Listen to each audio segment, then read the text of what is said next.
So guys, you may have been wondering why when Dele Farotimi was arrested recently, people were making reference to Bola Ige, how he was spied mysteriously.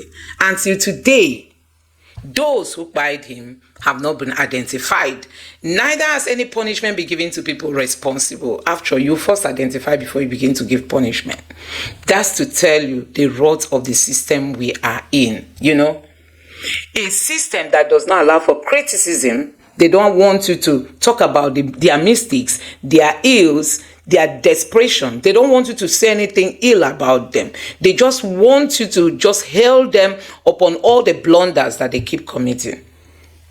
Here, the daughter to the late Chief Bola Ige has come out to make some expository statements that you like to hear. Let me just allow you to take a look at those. Take a look. And you narrated the story in your book. Yeah.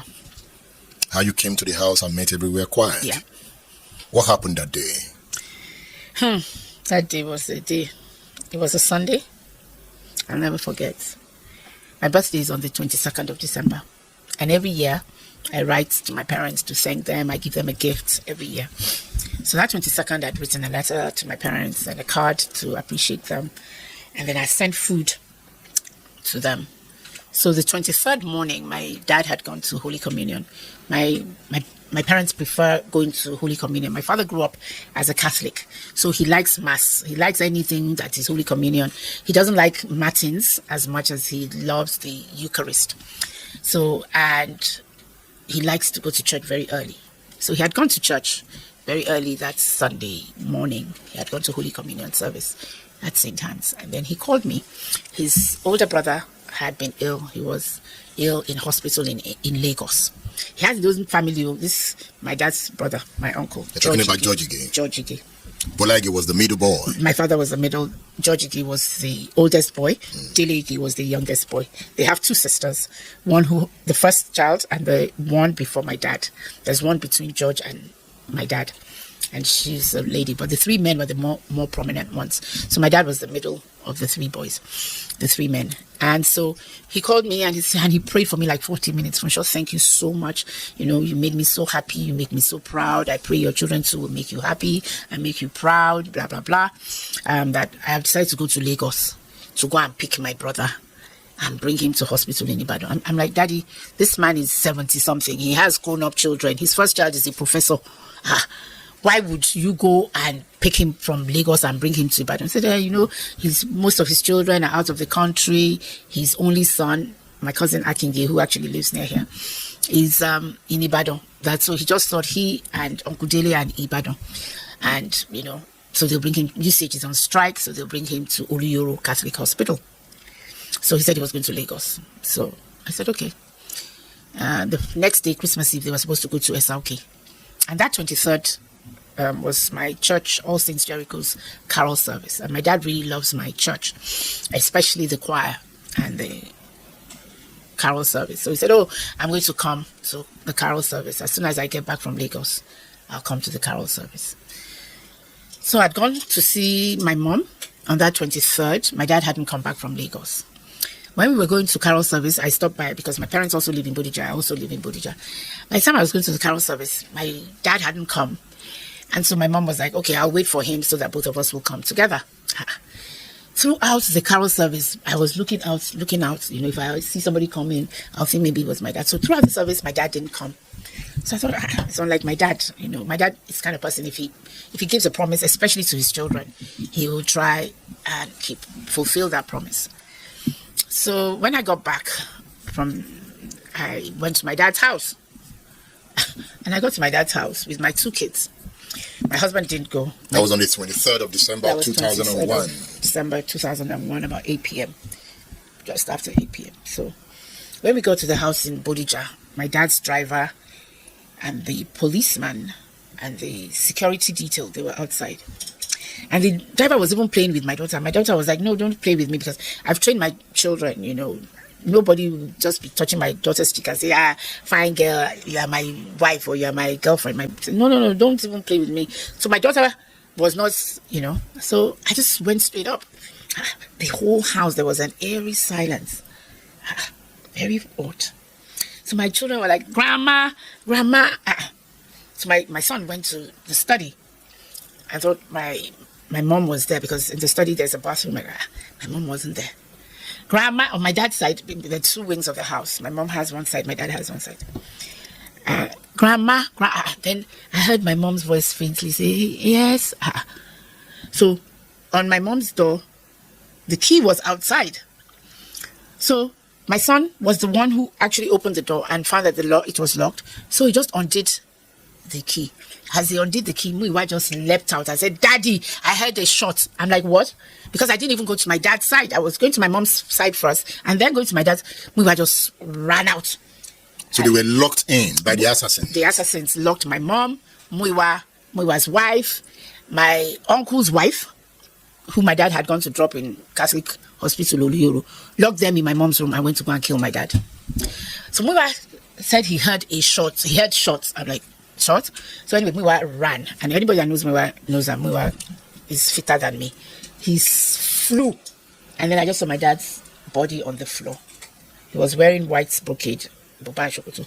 Muiwa too was wearing white Buban Shokoto.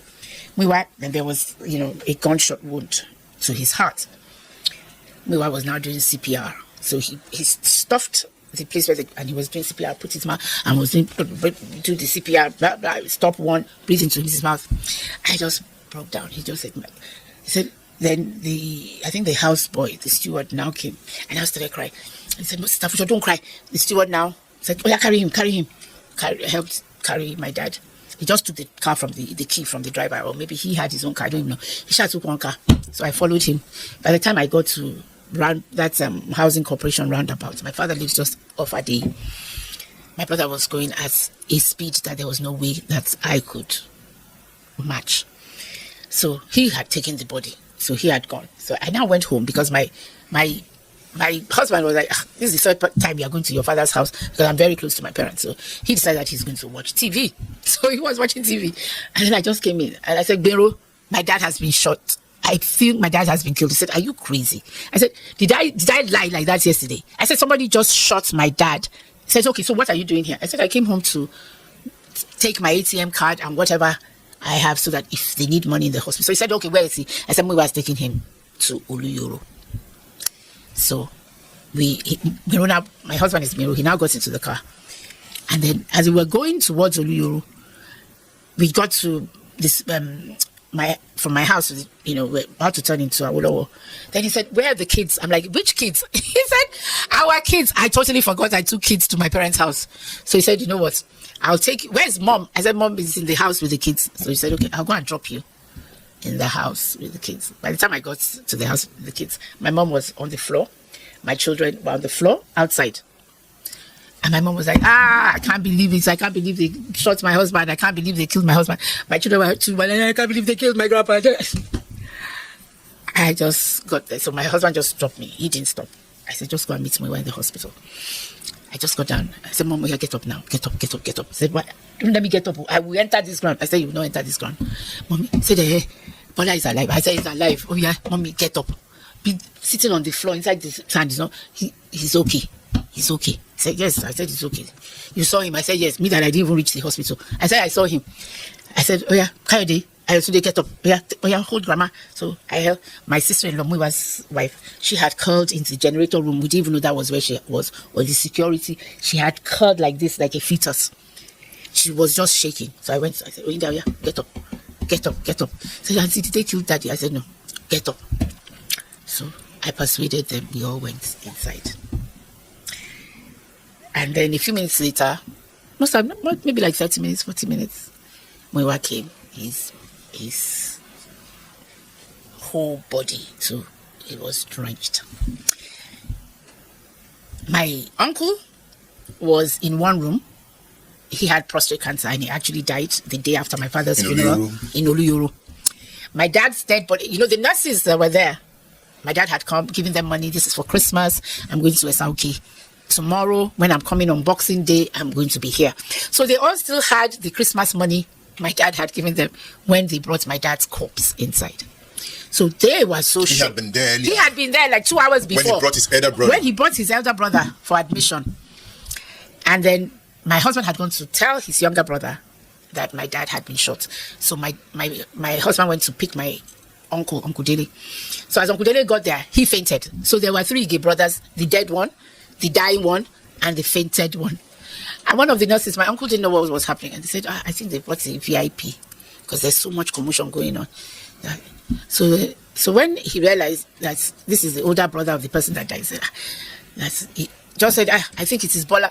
So she just said that. So another nurse now came in. I said, oh yeah, no, so yeah, come out, So that was how they avoided telling my uncle. But after, I think he was in the news and then he just stopped. My uncle stopped eating from the day after, and he died the day after the funeral. Once his children came and said, we've gone to ESA, we've done this, he just died the next day. When you go to the house that day and you met the compound code, yes, where were his security orderlies? Because at that time he was the Attorney General of the Federation and the Minister of Justice. Where were the security men that were detailed to take care of him? Well, I saw 2 of them there. They were there. By the time I came back, they were there. By the time you came back, they were there? Yeah, by the time I got there, they were there. But from the countenance of the policeman, I knew because Muiwa wanted to, because they now came to Oluyoro. And my brother was like, where were you when my dad was shot? Where were you? And he was, so to avoid a commotion, I think they took my dad's body into the theater and told Muiwa that they were going to do a surgery so that Muiwa could at least leave the place, because apparently he was so irate. And Muiwa saw a ladder. They were painting for Christmas. Muiwa climbed the ladder so that he could look into the theater to see if indeed they were doing anything to my dad. So I think Muiwa actually went through a lot more, because funny enough, both my mom and my dad, he was the one that carried them to the hospital.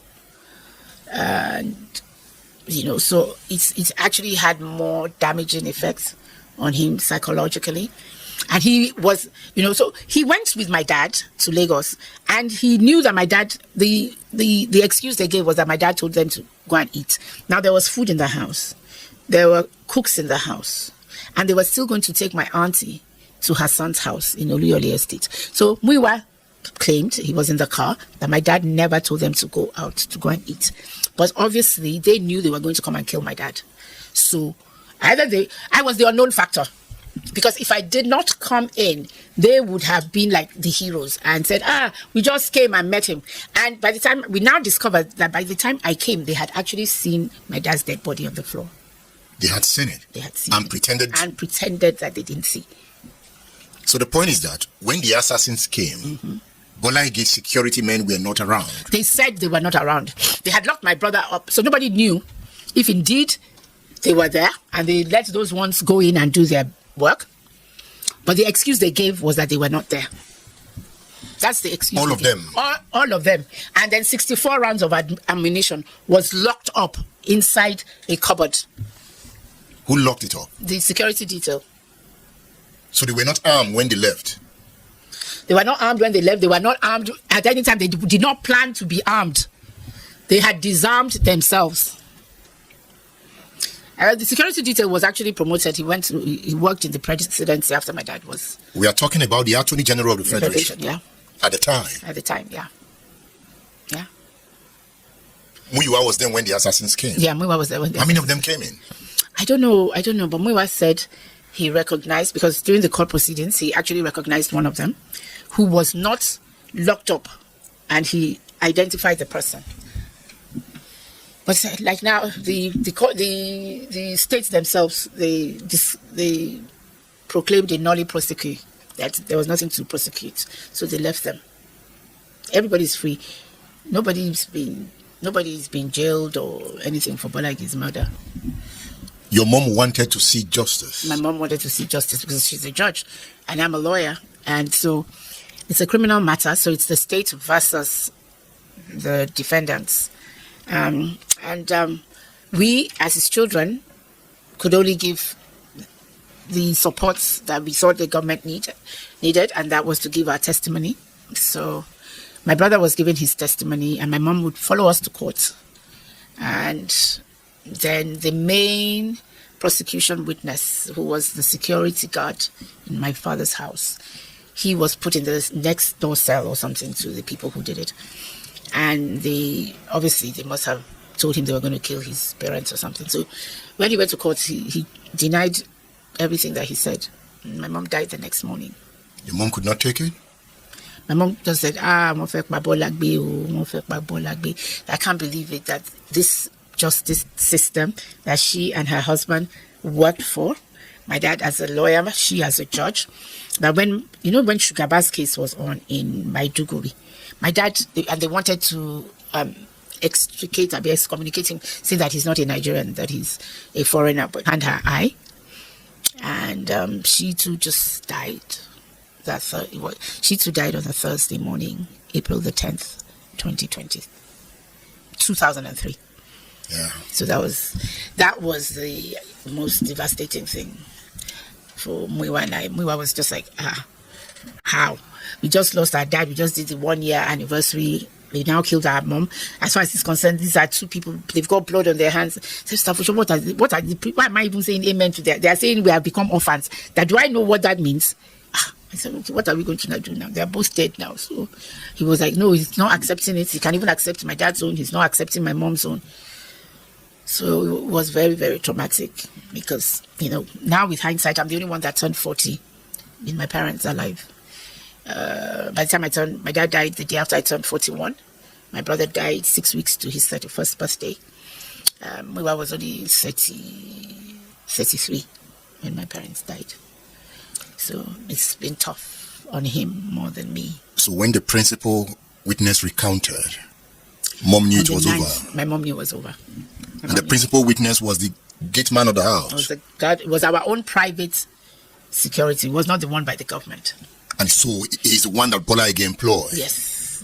So he's known to the house? Yes. He's like a member of the family? Yes. And even though he came from a security company. Okay. But it was the family that pays him. And the security company later said that it was because the people the defendants were putting pressure on him, and they said they were going to kill his family. And if he stuck with his story. So the poor guy recanted. What was his initial story? His initial story is that he saw these people come in, and then he now got to... I was able to identify them? Yeah. At least he was able to say that my dad's security details were not there, and that some people had come in, and then when my driver... And then had said that I had come back, live long, so you can enjoy all the things that all the hardships my dad has put you through, the detentions, everything. This is your time to enjoy with your grandchildren. We had gotten married. We didn't know my mom was going to die 16 months later. So overnight, my mom just ruptured vein. So guys, you have seen it for yourself. What we are trying to say is that Nigeria is a place where leaders tend not to appreciate opposition. Opposition is definitely healthy, whether you like it or not. Allow people to talk about the mistakes of your government. Your job is to go home, reflect, and then make some amendments. Call your cabinets, people working with you. Tell them this is the next thing we have to do to correct these errors. If opposition is not criticizing you and you just keep doing things the way you want to do, what kind of government will you end up becoming? You cannot progress. You cannot progress. Like we've seen Tinubu telling Nigerians to manage their electricity off your gadgets, off your appliances, but Tinubu was seen in a very long queue of convoy within Lagos, somebody that just went to mosque. Long queue that stopped people's movement and ended up piling up traffic jam for Lagos people. And one keeps wondering if these people have feeling. A country where there is no money, no food, people struggling, and then you are going to mosque. People have to be held hostage for almost two hours plus, because your convoy was passing.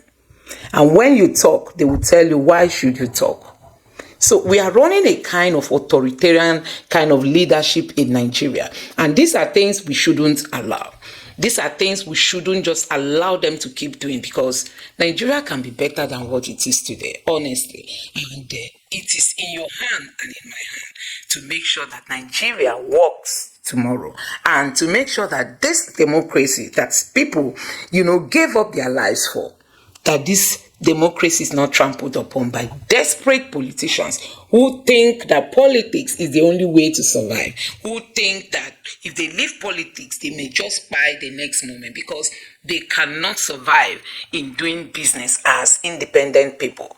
This is Nigeria for you today. That is the reality of Nigerians. And that is why people like Mr. Dele Farotimi are shouting, calling out the government, correcting their ills, telling the judiciary they are not getting it, telling the police where they've failed, calling out the military where there is need.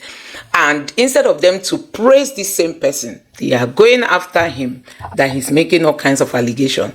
All what Dele Farotimi is asking for is, bring me before a competent court of jurisdictions. I have my facts. I'm going to prove my case. That is all. So let's stop running all this scatter, wasting the little resources we don't even have in the name of you are trying to crack down on somebody.